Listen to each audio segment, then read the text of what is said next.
Bismillahirrahmanirrahim. Assalamualaikum warahmatullahi wabarakatuh. Nama saya Muhammad Afiq Syami bin Aziz dan saya daripada kelas PPSM 204. Baiklah, pada hari ini saya akan menceritakan secara terperinci mengenai hadis dhaif dan hadis maudhu' yang menceritakan tentang kelebihan-kelebihan bulan dalam Islam dengan menyemak status hadis tersebut menggunakan aplikasi digital yang berautoriti, dan juga saya akan mengemukakan beberapa pendapat ulama ataupun mufti wilayah persekutuan dan juga mufti di negara-negara lain. Sebelum kita teruskan kepada hadis ataupun kita teruskan kepada menu utama kita, lebih baik kita mengenali dahulu apa yang dimaksudkan dengan hadis dhaif dan juga hadis maudhu'. Secara ringkasnya, hadis dhaif adalah hadis yang tidak memenuhi pensyaratan hadis sahih dan juga hasan. Yang mana hadis dhaif ini terdiri di atas dua sebab. Sebab pertama adalah terputusnya sanad atau gugurnya sanad, yang mana sanad ini adalah jalur untuk sampai kepada matan atau rangkaian perawi yang menghubungkan kepada matan hadis. Manakala yang kedua adalah tercelanya ataupun cacat seseorang atau beberapa perawi hadis tersebut. Perawi itu bermaksud adalah orang yang meriwayatkan hadis. Yang mana hadis dhaif yang disebabkan kerana cacat dan tercelanya rawi ada lebih kurang 10 jenis, yang mana 5 daripada mereka berkaitan dengan keadalah rawinya dan 5 macam lagi berkaitan dengan kedhabitan rawinya. Seterusnya adalah definisi hadis maudhu', yang mana hadis maudhu' adalah hadis yang dibuat-buat dan didustakan ke atas nama Rasulullah SAW. Dengan arti kata lain, hadis maudhu' merupakan hadis yang haram disebarkan dan merupakan hadis yang tidak mendapat autoriti ataupun tidak daripada golongan hadis sahih, tidak boleh dijadikan hujah dan tidak boleh dijadikan hukum. Tanpa melengahkan masa, kita pergi kepada hadis yang pertama, iaitu hadis maudhu'. Jadi saya akan membacakan dahulu hadis tersebut. Hadisnya berbunyi, "Man yubarikan nas bihadha syahril fadil, yakni Rajab, tahrum alaihi nar." Yang mana hadis ini bermaksud, barang siapa yang memberitahu akan kemasukan bulan yang mulia, yakni bulan Rajab, kepada orang lain, maka haram baginya api neraka. Jadi untuk kefahaman kepada yang mendengar, maksud hadis ini adalah sesiapa sahaja yang memberitahu akan datangnya bulan Rajab pada masa akan datang, maka orang tersebut akan dihindari dan diharamkan api neraka baginya. Justru adakah hadis ini berstatus sahih, hasan, maudhu' maupun dhaif? Jadi, saya akan memberikan sedikit pandangan daripada mufti wilayah persekutuan di dalam websitenya. Secara umumnya, hadis-hadis ini sering disebarkan pada waktu-waktu seperti bulan Ramadan ataupun bulan-bulan Rajab, yang mana hadis ini sangat terkenal dengan maknanya dan juga sanadnya. Namun begitu, mari saya akan terangkan serba sedikit tentang sanad hadis ini dan juga ulasan daripada para mufti. Irsyad al-Hadis yang merupakan siri yang ke-350 mengatakan bahawa bulan Rajab merupakan salah satu bulan yang mulia dan ia termasuk di dalam bulan-bulan haram sebagaimana yang dinyatakan oleh Rasulullah SAW. Tambahan pula, Allah Subhanahu Wa Taala juga berfirman berkaitan bulan haram ini di dalam surah At-Taubah. Surah At-Taubah ayat ke-36, Bismillahirrahmanirrahim. Inna iddatash syuhur 'indallahi 12 syahran fi kitabillah yawma khalaqas samawati wal ard minha arba'ata hurum dzalika dinul qayyim fala tuzlimu fihinna anfusakum wa qatilul musyrikina kaffata kama yuqatilunakum kaffah wa'lamu annallaha ma'al muttaqin. Yang mana bermaksud, sesungguhnya bilangan bulan-bulan di sisi Allah Subhanahu Wa Taala ialah 12 bulan, yang mana yakni telah termaktub di dalam Al-Quran dan juga semasa Allah menciptakan langit dan juga bumi. Di antaranya 4 bulan yang dihormati. Ketetapan yang demikian itu adalah agama yang lurus. Maka janganlah kamu menganiaya diri kamu dan bulan-bulan yang dihormati itu dengan larangannya. Dan perangilah kaum kafir musyrik seluruhnya sebagaimana mereka memerangi kamu seluruhnya. Dan ketahuilah sesungguhnya Allah beserta orang-orang yang bertakwa. Baiklah, maksud daripada ayat ini adalah mengatakan bahawa Allah Subhanahu Wa Taala telah menciptakan bumi ini dan menciptakan langit dan bumi dengan adanya 12 bulan. Dan daripada 12 bulan tersebut, terdapat 4 bulan yang dihormati. Dan Allah Subhanahu Wa Taala juga mengatakan bahawa di dalam bumi tersebut terdapat satu agama yang betul lurus, yakni agama Islam. Dan juga perangilah kaum musyrikin, perangilah orang-orang kafir sebagaimana mereka perangi kita. Dan akhir ayat tersebut Allah Subhanahu Wa Taala telah mengatakan bahawa Allah beserta orang-orang yang bertakwa. Jadi di dalam tafsir Ibnu Kathir juga telah menyebutkan beberapa manfaat ataupun kelebihan yang terdapat di dalam bulan-bulan haram. Seperti mana di dalam tafsir Ibnu Katsir 430. Jadi, apakah status yang hendak dikatakan ataupun yang telah diiktirafkan oleh para ulama terhadap hadis ini? Justru hadis ini telah diangkat sebagai sebuah hadis yang palsu dan tidak diketahui asalnya daripada mana-mana kitab muktabar. Jadi ia merupakan salah satu pendustaan yang direka dan disandarkan ke atas nama Nabi Muhammad SAW, yang mana segala mana hadis ataupun yang disandarkan kepada Nabi Muhammad SAW tetapi tidak dikatakan oleh Nabi Muhammad SAW, maka ada satu hadis yang menceritakan tentang ini, iaitu daripada riwayat Al-Bukhari 107. Man kadzaba alayya falyatabawwa maq'adahu minan nar. Barang siapa yang berdusta di atas namaku, yakni Nabi Muhammad SAW, maka siaplah tempatnya di dalam neraka. Jadi untuk hadis palsu yang direka-reka ke atas Nabi Muhammad SAW, jadi mereka tersebut akan dihumban ke dalam neraka. Na'udzubillah.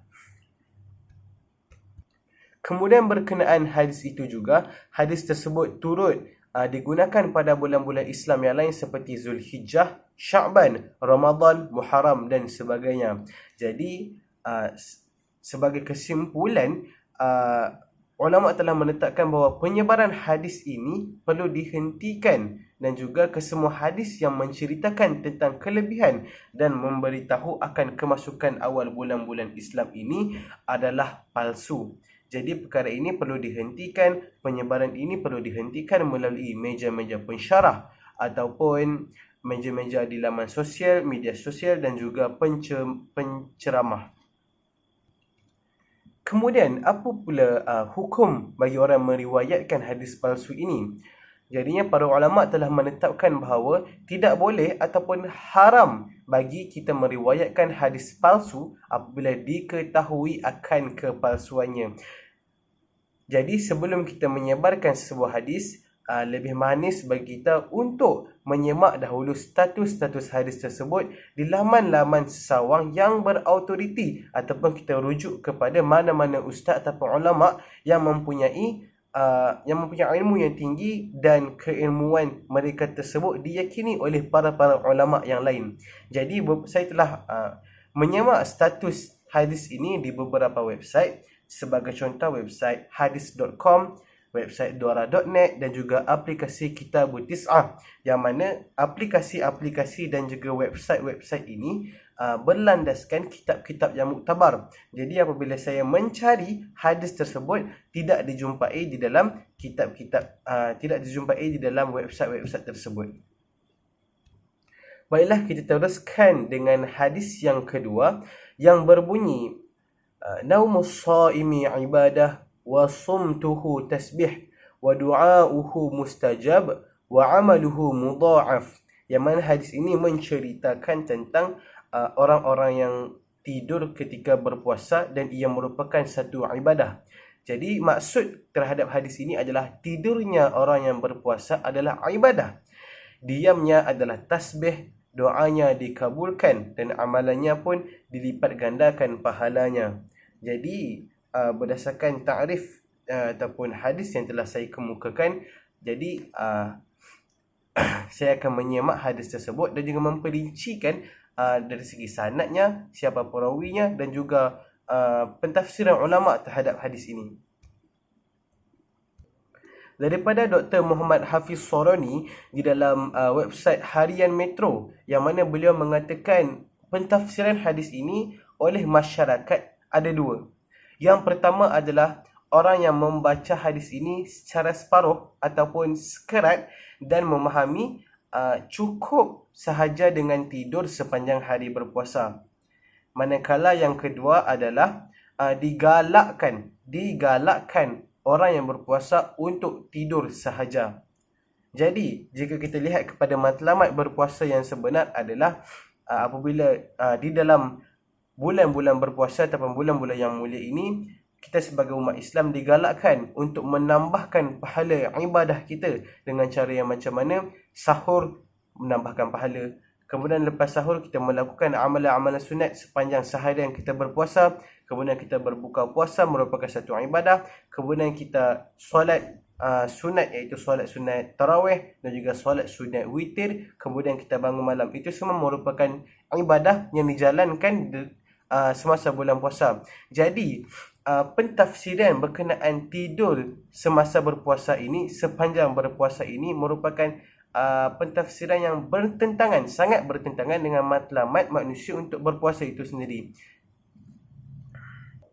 Jadi apa yang dikatakan oleh Dr. Hafiz Soroni itu adalah kedua-dua pentafsiran ini merupakan teks dan konteks hadis berkenaan merupakan pencerahan yang kurang tepat, dan juga beliau mengatakan bahawa beliau menceritakan sanad-sanadnya sendiri macam mana hadis tersebut boleh dijadikan sebagai hadis yang dhaif.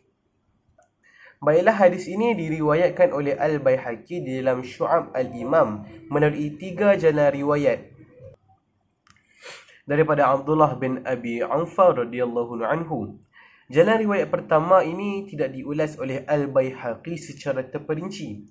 Kemudian jalan riwayat yang kedua adalah daripada Ma'ruf bin Hasan dhaif, dan kemudiannya yang ketiga adalah daripada Sulaiman bin Amru Al-Nakhai, yang mana ia lebih dhaif daripada Ma'ruf bin Hasan dhaif tadi. Kemudian ketiga-tiga jalan riwayat Al-Baihaqi ini melalui perawi yang bernama Abdul Al-Malik bin Umair, yang mana Al-Munawi mencatatkan di dalam kitabnya Fath Al-Qadir menurut Ahmad bahawa Abdul Malik bin Umar tadi merupakan hadisnya adalah hadis yang bercelaru. Manakala daripada Ibnu Ma'in pula, beliau mengatakan bahawa beliau merupakan seorang yang bercampur aduk hafazannya. Begitu juga dengan Abu Hatim yang menceritakan, yang memberitahu bahawa Abdul Malik bin Umar ini adalah seorang yang bukan hafiz. Dan disebabkan itu, Al-Hafiz As-Suyuti daripada dalam Jami' As-Saghir, yang mana beliau mengisytiharkan hadis ini merupakan hadis yang dhaif. Demikian juga penilaian Mula Ali Al-Qari dalam Al-Asrar Al-Marfu'ah, yang mana menetapkan hadis ini sebagai hadis yang dhaif. Namun begitu, hadis ini mempunyai hadis yang terdapat sokongan terhadap hadis ini, iaitu daripada Al-Hafiz Ahmad Al-Ghumari dalam Al-Mudawi telah membawakan 2 riwayat, yang mana riwayat ini menjadi sokongan kepada hadis di atas tadi, hadis yang saya ceritakan tadi. Hadis Ibnu Mas'ud radhiyallahu anhu, riwayat Abu Nu'man dalam Al-Hilyah, dan hadis Ali bin Abi Talib radhiyallahu anhu, riwayat Hamzah As-Sahmi dalam Tarikh Jurjan, dan Abu Talib Al-Haruni dalam Amalinya. Namun begitu, kedua-dua hadis tersebut juga bersifat dhaif. Jadi daripada Dr. Hafiz As-Sorani, beliau mengatakan secara ringkas, semua jana riwayat ini saling menguatkan antara satu sama lain dan menunjukkan hadis ini adalah asalnya daripada Nabi Muhammad SAW. Sekurang-kurangnya hadis dhaif tersebut boleh diamalkan sebagai fadha'il amal. Dikatakannya lagi bahawa adapun orang yang memahami cukup dengan tidur sahaja sepanjang hari berpuasa, sebenarnya hanya membaca hadis ini secara separuh ataupun sekerat, serta gagal memahaminya secara sinergi dan juga tepat dengan banyak hadis lain tentang kelebihan dan galakan supaya mempertingkatkan amal ibadah pada Ramadan.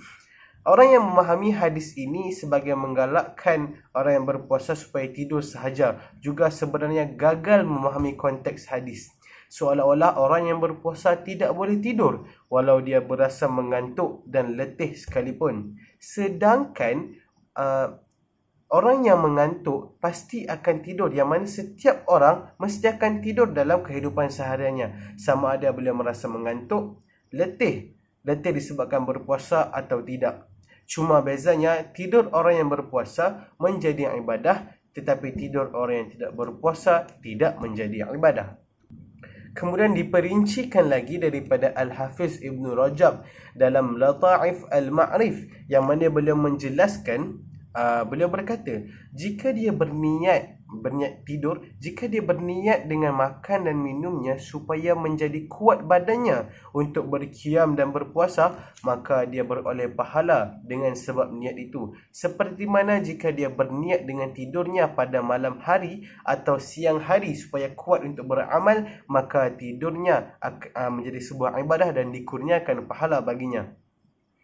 Dalam sebuah hadis marfu' pula, tidur orang yang berpuasa itu ibadah. Menurut Hafsah bin Sirin Abu Al-Aliyah berkata, orang yang berpuasa itu berada di dalam ibadah selama dia tidak mengumpat seseorang walau dia tidur di atas tilamnya sekalipun. Maka Hafsah sering berkata, alangkah untungnya beribadah sedangkan aku tidur di atas tilamku.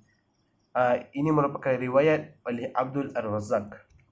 Jadi secara ringkasnya, ataupun saya ulang kembali apa yang dikatakan oleh Al-Hafiz tadi. Beliau mengatakan bahawa jika tidur kita tersebut, kita berniat untuk mendapatkan tenaga supaya kita boleh beribadah pada masa akan datang ataupun pada malam hari, antara kita niat tidur pada malam hari ataupun kita niat tidur pada siang hari, jadi tidur tersebut merupakan sebuah ibadah dan memperoleh pahala daripadanya. Ataupun kita tidur supaya menahan diri kita daripada rasa ingin membuka puasa juga merupakan satu ibadah, dan juga tidur tersebut dijadikan sebuah ibadah. Namun jika tidur tersebut merupakan tidur yang bukan atas sebab-sebab yang saya katakan tadi, jadi ia tidak dikira sebagai sebuah ibadah. Jadi setakat itu sahaja pencerahan saya berkenaan dengan hadis-hadis dhaif dan juga maudhu' yang menceritakan tentang bulan-bulan mulia, bulan-bulan Islam. Jadi sekian sahaja daripada saya. Assalamualaikum warahmatullahi wabarakatuh.